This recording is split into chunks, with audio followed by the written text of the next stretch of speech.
حکمت کے فائدے۔ کلام اقدس میں سے امثال 4 باب 18 سے 27 آیات۔ لیکن صادقوں کی راہ نور سحر کی مانند ہے، جس کی روشنی دوپہر تک بڑھتی ہی جاتی ہے۔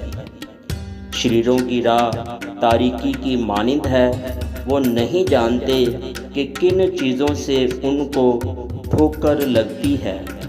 اے میرے بیٹے، میری باتوں پر توجہ کر، میرے کلام پر کان لگا، اس کو اپنی آنکھ سے اوجھل نہ ہونے دے، اس کو اپنے دل میں رکھ، کیونکہ جو اس کو پا لیتے ہیں یہ ان کی حیات اور ان کے سارے جسم کی صحت ہے۔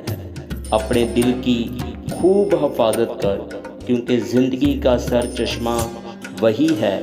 کج گو منہ تجھ سے الگ رہے، درگو گو لب تجھ سے دور ہوں۔ تیری آنکھیں سامنے ہی نظر کریں اور تیری پلکیں سیدھی رہیں۔ اپنے پاؤں کے راستہ کو ہموار بنا اور تیری سب راہیں قائم رہیں۔ نہ دہنے مڑ نہ بائیں، اور پاؤں کو بدی سے ہٹا لے۔ آمین۔